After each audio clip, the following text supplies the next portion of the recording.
साथियों नमस्कार, मैं राम प्रताप सिंह कुशवाहा। हमारे चैनल ज्ञान एंड नॉलेज और सुंदर उपवन से आप सबको ढेर सारी शुभकामनाएं। आज ये गुड़हल का वृक्ष है। ये गुड़हल का वृक्ष करीब 21 फीट ऊंचा हो गया है। संभवतः ये निसंदेह वर्ल्ड रिकॉर्ड अपना बना रहा होगा। इतनी ऊंचाई का वृक्ष गुड़हल का सुरक्षित नहीं रह पाता है क्योंकि इसकी डालियाँ बहुत कमज़ोर होती हैं। तो हमने कहा कि आज चलिए होली के पावन पर्व का मोटिवेशन और प्रेरणा सभी को प्राकृतिक दृष्टिकोण से दी जाए, प्रकृति के दृष्टिकोण से। और तो बहुत सारे दृष्टिकोण आपने सुने होंगे क्योंकि आजकल मोटिवेशन देने वाले तो हर जब से सोशल मीडिया आया है तब से निसंदेह हर नगर में, हर मोहल्ले में मिल ही रहे हैं। तो हमने भी सोचा कि चलो भाई प्रकृति को ही अपनाया जाए, नेचर को जो यूनिवर्सल है, और उसी के द्वारा आज शुभ संदेश अपने चैनल के माध्यम से दिया जाए। क्योंकि अब भाई जब चैनल ही पड़ गया है तो कुछ ना कुछ तो इसमें रोज़ मोटिवेशन निकलना ही चाहिए। तो आज ये भाई आप सुनिए आज हमारे ब्लॉग को, और आज खाली भी होंगे तो भाई शुभकामनाएं तो मैं दे ही चुका हूँ, लेकिन फिर भी एक बार पुनः मंगल कामना। और ये देखिए ये सुंदर बेल के भी आपको दर्शन करा दें। ये बेल जो है बहुत ही सुंदर है। तो इसी तरह से सुंदर उपवन की विचारधारा भी आई है। तो सुंदर उपवन में मतलब आज शुभ संदेश आप लोग सुनिए भाई, ज़रूर मोटिवेट होइए और एक पौधा एक वृक्ष अवश्य लगाइए। आज पूर्णमासी है, पूर्णमासी को जो वृक्ष लगाता है वो एक यज्ञ कर लेता है। तो भाई मैं याद दिला रहा हूँ, हाँ वृक्ष जरूर लगाइए, चाहे तुलसी का पौधा एक गमले में ही लगा लीजिए, लेकिन लगा लीजिए। देखिए सबसे बड़ा मोटिवेशन आज प्रकृति से ही निकल रहा है। ये पूजा की थाली है और इसमें आज विभिन्न तरह के फूल शामिल हैं।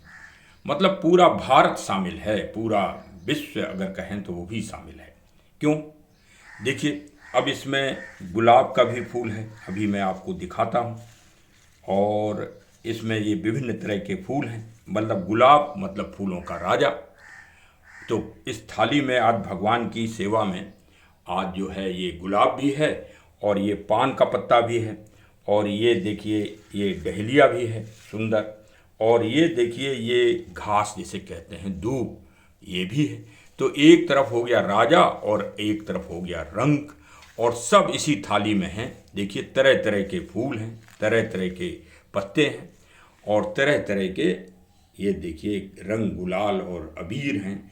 तो वास्तव में दुनिया को अगर समानता और इक्वलिटी की अगर कोई प्रेरणा दे रहा है तो ये होली पावन पर्व दे रहा है, जो भगवान प्रभु श्री राम और भगवान कृष्ण जी के अवतरण के पहले से इस देश में चल रहा है। कब से?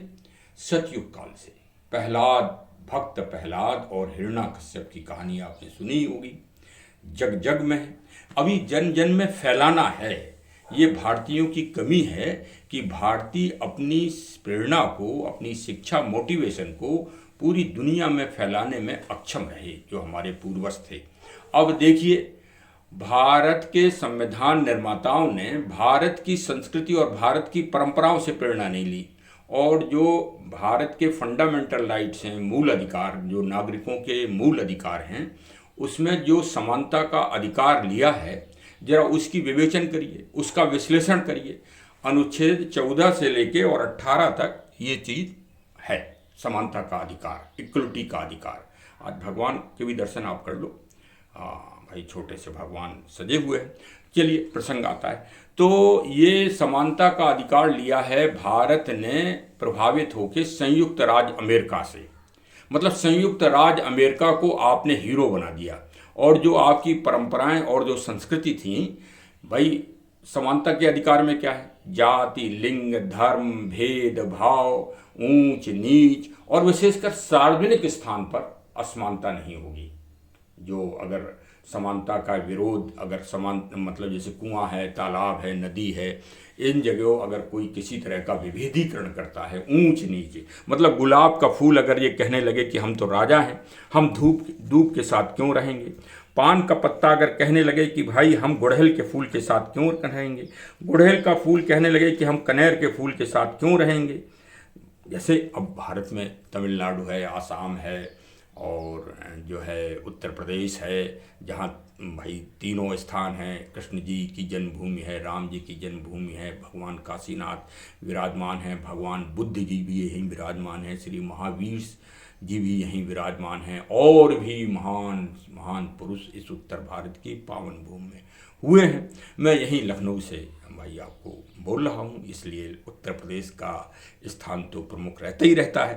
तो अब ये फूल कहने लगे कि हम भाई पूजा की थाली में नहीं रहेंगे, क्योंकि देखो मिठाई ठाई तो आज बन गई, गुजिया आज बनी, ठीक है, ये मानव निर्मित चीज़ें, ये तो प्रकृति निर्मित है। और गीता में भगवान श्री कृष्ण ने यही कहा है कि हमको तो फूल पुष्प पत्ती सबसे प्रिय हैं।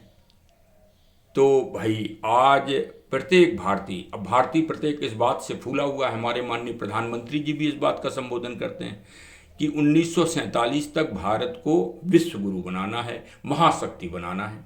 महाशक्ति तब बनेगा जब आपकी थाली में प्रकृति की ये चीज़ें होंगी, ये धूप होगी, अभी वो रह गई हैं क्या, गेहूं की बाली, चना और वो कई चीज़ें, अब गन्ना, ये सब अभी रह गया है भाई, अब शहरों में कम उपलब्ध हो पाता है, या थोड़ी सी हमारी लापरवाही भी है कि हम वो अरेंज नहीं कर पाए, हमारा ध्यान इन्हीं में रहा, प्रकृति के तत्वों में जो हमारी बगिया में लगे हैं, हमारी मेहनत के हैं भाई, तो हमने वो आज संकलित किए हैं।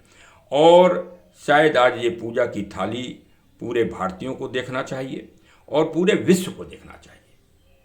और संयुक्त राष्ट्र संघ जो समानता का विशेष सिद्धांत देता है, उसे भारत की प्राचीनता, भारत की प्राचीन परंपरा, प्राचीन शास्त्रों का विधिवत अध्ययन करना चाहिए और इन पे शोध कराना चाहिए। विभिन्न महाविद्यालयों में, विश्वविद्यालयों में इन पुरानी चीज़ों का शोध होना चाहिए कि आखिर 5000 क्या हजारों, जब से पृथ्वी पैदा हुई तब से ये सनातन व्यवस्था क्यों बादस्तूर है।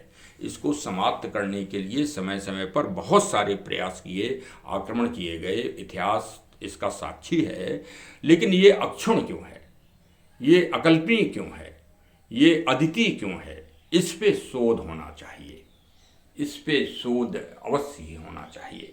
भाई अयोध्या जी के देखिए कनक भवन में भगवान विराजमान हैं, तो यहाँ भी फोटो हम गए थे तो लेके आए थे।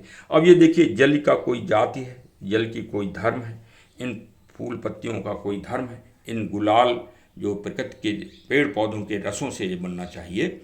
तो भाई हम तो यही कहेंगे कि जैविक ऑर्गेनिक आप जो है उपयोग करें, प्राकृतिक मतलब चीज़ों का उपयोग करें त्योहारों पर, और रसायन और पेस्टिसाइड केमिकल्स को बिल्कुल दूर कर दें, इनको हटा ही दें। ये विदेशी हम लोगों को चूस रहे हैं, आप लोग नहीं समझ पा रहे हो। अर्थव्यवस्था के माध्यम से ये भारत को चूस रहे हैं। पहले तो आक्रमण करके और अटैक करके 250-250 साल अंग्रेज़ों ने लूटा भारत को, भारत की संस्कृति को लूटा, चोरी की, हमारे शास्त्रों को, हमारी अच्छी परंपराओं को चोरी किया। अब भारत का संविधान तक, अगर इंग्लैंड का संविधान देखा जाए तो भारत के शास्त्रों के ज्ञान से ही बना है।